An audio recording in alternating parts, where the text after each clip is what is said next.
Parfois, peut-être que tu te considères, et à juste titre, comme ayant été victime et victime d'une injustice. Mais la question n'est jamais autant de savoir ce qui t'est arrivé que ce que tu vas en faire. Où est-ce que tu vas emporter ton histoire pour apprendre à te relever? Matryoshka. Bonjour à tous et bonjour à toutes, bienvenue dans Matryoshka. Alors, comment se relever de tout et même du pire? C'est cette fois Delphine Orvilleur qui est rabbin, écrivain, féministe, femme libre et toujours en mouvement qui se prête à l'exercice de Matryoshka, dont le principe est précisément celui des poupées russes, de saisir ce qui nous a fait, d'où on vient et qu'est-ce qu'on en fait, qu'est-ce qu'on a à transmettre pour les générations futures. Alors, puisque depuis plus de 15 ans, l'Organisation des Nations Unies a fait du 27 janvier la journée internationale de commémoration à la mémoire des victimes de l'Holocauste, eh bien nous, on s'est associé à l'UNESCO, l'Organisation des Nations Unies, pour l'éducation, la science et la culture, et ensemble, nous allons réfléchir à ça, c'est-à-dire en quoi ce moment de l'histoire nous a fait et ce que nous en faisons. L'histoire, c'est de l'histoire si ça ne s'inscrit pas seulement dans le passé. C'est-à-dire que l'histoire devient l'histoire avec un grand H si elle conserve une pertinence pour des générations nouvelles et s'il y a une possibilité de la transmettre. Ces dernières années, j'ai beaucoup réfléchi à une expression française qu'on utilise tous quand on raconte des histoires. On dit « il était une fois ». Et en fait, cette expression, elle dit quelque chose de troublant. Quand on raconte une histoire, on dit « il était une fois ».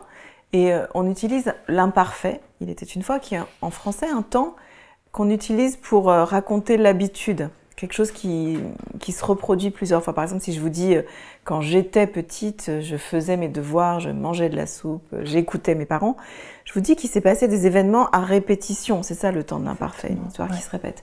Or, quand on raconte une histoire, on dit « il était une fois un jour où la princesse…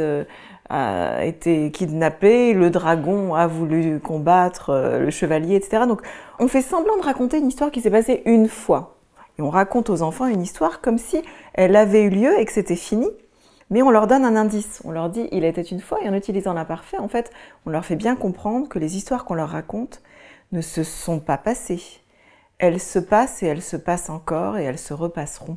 En fait, le caractère répétitif de l'histoire, c'est ce qu'on enseigne dès la petite enfance, dans les narratifs, dans les mythes qu'on transmet. Conserver la conscience chez nos enfants de la pertinence des histoires qu'on leur raconte. Voilà, moi j'ai la conviction, si j'ai une conviction en fait, c'est celle-là, c'est que les histoires changent le monde.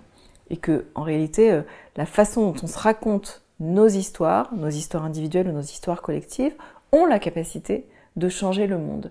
D'où l'importance, la pertinence parfois de créer effectivement des commémorations, des cérémonies. On ritualise le récit des histoires pour bien faire comprendre à celui qui l'entend qu'avec cette histoire dont il s'empare, il a la possibilité de changer le monde pour le meilleur ou pour le pire. Alors justement, aiguiser le regard, c'est tout le sujet.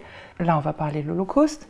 Est-ce que l'histoire appartient juste au passé, au moment où elle s'est déroulée, ou alors elle a quelque chose qui n'est pas circonscrit dans son temps et qui s'inscrit dans la durée pour toujours. Il y a une vraie réflexion collective à avoir sur quelle histoire on se raconte et comment on se raconte notre histoire. Et ça, c'est évidemment pertinent quand on parle de la Shoah, quand on parle de l'Holocauste, quand on parle voilà, de ce qui nous est arrivé, d'essayer de voir voilà, comment les hommes ont fait ça à d'autres hommes et qu'est-ce que ça nous dit de l'humanité ? Beaucoup plus que ce que ça nous dit de ce moment d'histoire. Qu'est-ce que ça nous dit de l'humanité ? Qu'est-ce que ça nous dit de ce que l'humanité est capable de faire ? Qu'est-ce que ça nous dit aussi de ce que l'humanité est capable de vivre et comment elle est capable de se relever ? Parce que l'histoire de la Shoah, c'est une histoire dramatique, mais c'est aussi ensuite une histoire de résilience. On va revenir justement sur cette idée de la résilience et de la transformation et de ce qu'on en fait.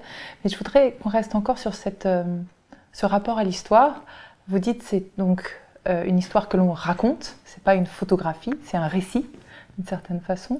Est-ce que l'histoire est quelque chose de figé ou est-ce que c'est quelque chose qui est en mouvement et même au travers des textes dans la culture juive, quel est le rapport justement à l'histoire? Comment on raconte ça? Alors d'abord, il y a quelque chose d'intéressant à noter, c'est qu'en hébreu, il n'y a aucun mot pour dire histoire. En fait, en hébreu moderne, on dit historia, mais vous l'entendez bien, c'est emprunté au grec. En fait, c'est pas du tout un mot en hébreu. C'est un glissement de terrain. Voilà, il n'y a pas de mot en hébreu pour dire histoire. Il y en a un dans la Bible qu'on traduit par histoire. Par exemple, si vous ouvrez une Bible, il est écrit « Voici l'histoire des enfants d'Abraham, voici l'histoire des enfants de Noé, etc. » Le mot qui est utilisé pour dire histoire, c'est un mot en hébreu qui est « toldot », qui veut dire littéralement « l'engendrement ». C'est pas du tout la même chose. Entendez, la façon dont on parle d'histoire en hébreu, c'est uniquement par le prisme de l'enchaînement des générations. De la transmission. De la transmission, en fait. Un autre élément important dans la tradition juive, mais c'est pas propre à la tradition juive. Hein. Dans la tradition juive, quand on nomme un enfant, on ne peut le nommer que par rapport à son ascendance. C'est-à-dire que quand on nomme un enfant, on dit il s'appelle, je sais pas, on va l'appeler Moïse, fils de... et on donne le nom de ses parents, Abraham et Sarah. Voilà, je donne des noms très, très traditionnels maintenant, mais voilà, en fait, comme Jean Florette. Voilà. Mais moi, par exemple, voyez mon nom en hébreu, je m'appelle Pnina, et mon nom entier en hébreu, c'est Pnina Bat, ce qui veut dire fille de Mordechai, qui est le nom de mon père, et Idit, qui est le nom de ma mère. Donc, en fait, votre identité n'existe pas en déconnexion de votre filiation. Vous êtes parce que vous inscrivez dans une lignée. Là où les choses deviennent encore plus subtiles que ça, c'est que le mot ben ou bat, qui en hébreu veut dire fils ou fille de, en fait, il a un autre sens. Il veut dire aussi bâtisseur, constructeur. Donc, quand je vous dis que je m'appelle Pnina, fille de Mordechai, en même temps, je vous dis simultanément que je suis Pnina qui construit Mordechai. Et là, on a comme un retournement de la poupée, de la matrioshka, c'est-à-dire qu'en fait, j'ai été créée par mes parents. Mais en fait, en naissant, j'ai édifié mes parents. Je disais que c'est pas propre au judaïsme, mais c'est vrai. Écoutez, par exemple, en arabe, dans la culture arabe, on entend très souvent des gens qui s'appellent Ibn quelque chose, fils d'eux. Et parfois, les gens vous disent « je m'appelle Abou » ou « quelque chose, c'est-à-dire « je m'appelle père ou mère de quelqu'un ». Donc on voit bien que il y a plusieurs possibilités de se définir. Vous pouvez vous définir par rapport à votre origine, qui m'a donné naissance, ou vous pouvez vous définir par rapport à votre descendance, à quoi j'ai donné naissance. Et les deux sont vrais. Et ça implique un rapport particulier à l'histoire et un rapport particulier à la tradition. Parce que dès que vous percevez que votre identité n'est pas uniquement fixée par votre naissance et par vos origines et par vos parents, eh bien, tout à coup, vous avez un champ des possibles totalement différent. Et vous savez que être véritablement un héritier de votre culture, ça ne veut pas dire reproduire à l'identique ce qu'on vous a donné. Ça veut dire au contraire s'emparer de son ascendance et l'interpréter de telle sorte qu'il existera une petite variante pour la descendance. En fait, le secret de la transmission, c'est, à mon sens, d'être à la fois fidèle et infidèle à la tradition. Savoir être fidèle parce qu'on continue quelque chose, mais infidèle parce que sans cette infidélité et ces petits bouleversements et ces variantes, elle est condamnée à mourir. Matriosh.